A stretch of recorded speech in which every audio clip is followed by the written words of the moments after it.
Assalamualaikum warahmatullahi wabarakatuh. Waalaikumsalam warahmatullahi wabarakatuh. Baiklah, topik yang akan kita bicarakan mengenai kelainan organ pada hati.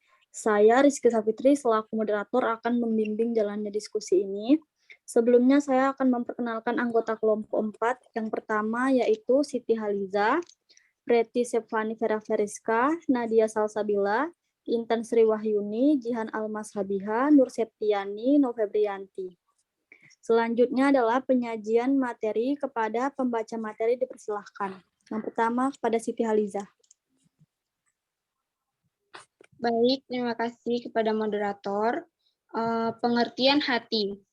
Hati, bahasa Yunani adalah sebuah kelenjar terbesar di dalam tubuh dan organ terbesar kedua di dalam tubuh setelah kulit, yang terletak dalam rongga perut sebelah kanan, tepatnya di bawah diafragma. Beratnya berkisar 1,25 sampai 1,5 kg dan ukurannya cukup besar, kira-kira sebesar bola rugby dengan panjang sekitar 28 cm, walaupun berat hati hanya 2-3% dari berat tubuh, namun hati terlibat dalam 25-30% pemakaian oksigen. Selanjutnya kepada Preti Sepfani Vera-Veriska. Hati terbagi menjadi dua, lobus kiri dan lobus kanan yang dipisahkan oleh ligamentum falciforme. Lobus kanan hati lebih besar dari lobus kirinya dan mempunyai 3 bagian utama, yaitu yang pertama lobus kanan atas, yang kedua lobus caudatus, yang ketiga lobus quadratus. Selanjutnya kepada Nadia Salsabila. Selanjutnya itu adalah anatomi hati. Yang pertama itu hati manusia adalah sebuah kelenjar terbesar dan kompleks dalam tubuh. Hati berada pada rongga perut kanan di bawah diafragma. Beratnya pada pria dewasa antara 1,4 sampai dengan 1,6 kg atau 1/36 berat badan. Pada wanita dewasa antara 1,2 sampai dengan 1,4 kg.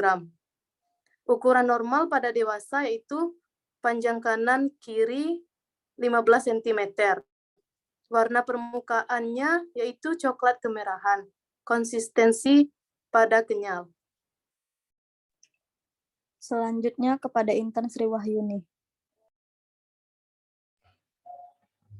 Baiklah, fungsi hati sebagai organ vital. Hati memiliki banyak fungsi bagi tubuh manusia. Berikut beberapa fungsi hati yang perlu kita ketahui. 1. Menghasilkan empedu dan energi. 2. Menyimpan nutrisi. 3. Membantu proses metabolisme protein. 4. Menghasilkan protein. 5. Membersihkan darah. Dan 6. Menghancurkan sel darah merah yang sudah tua. Selanjutnya kepada Jihan Almashabiha. Yang D, enzim pada hati. Yang pertama, alanin aminotransferase atau ALT lebih spesifik untuk kerusakan hati. Peningkatan ALT terjadi bila ada kerusakan pada selaput sel hati. Yang kedua, AST atau enzim aspartate aminotransferase. Dalam beberapa kasus peradangan hati, peningkatan ALT dan AST akan serupa. Yang ketiga, fosfat alkali. Peningkatan fosfat alkali dapat terjadi bila saluran cairan empedu dihambat karena alasan apapun dan dapat terjadi terkait dengan sirosis dan kanker hati. Yang keempat, GGT atau gamma glutamil transpeptidase serupa dengan fosfat alkali. GGT dapat meningkat dalam darah pasien dengan penyakit saluran cairan empedu. Selanjutnya kepada Nur Septiani.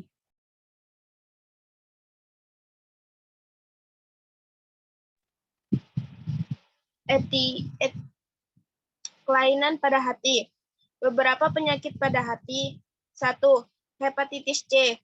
Jenis hepatitis ini disebabkan oleh virus hepatitis C yang dapat menyebabkan organ hati mengalami pembengkakan. Hepatitis C yang bersifat kronis bisa mengakibatkan sirosis, kegagalan hati, dan kanker hati. Yang kedua, kanker hati, yang dapat berasal dari kanker pada bagian tubuh lainnya yang telah menyebar ke hati. Yang ketiga, sirosis hati adalah penyakit yang sudah lanjut di mana fungsi hati sudah sangat terganggu akibat banyaknya jaringan ikat di dalam hati. Yang keempat, perlemakan hati.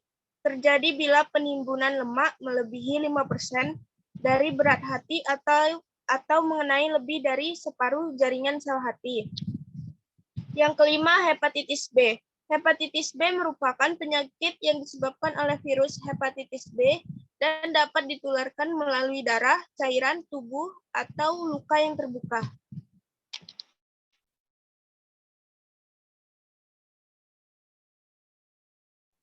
Selanjutnya kepada Febrianti.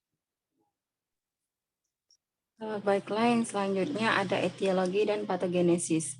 Nah, di mana di hati ini terjadi pengaturan metabolisme tubuh dengan fungsi yang sangat kompleks dan juga proses-proses penting lainnya bagi kehidupan, seperti penyimpanan energi, pembentukan protein dan asam empedu, pengaturan metabolisme kolesterol, dan detoksifikasi racun atau obat yang masuk ke dalam tubuh. Gangguan fungsi hati seringkali dihubungkan dengan beberapa penyakit hati. Kemudian ada tambahan mengenai etiologi sirosis hati.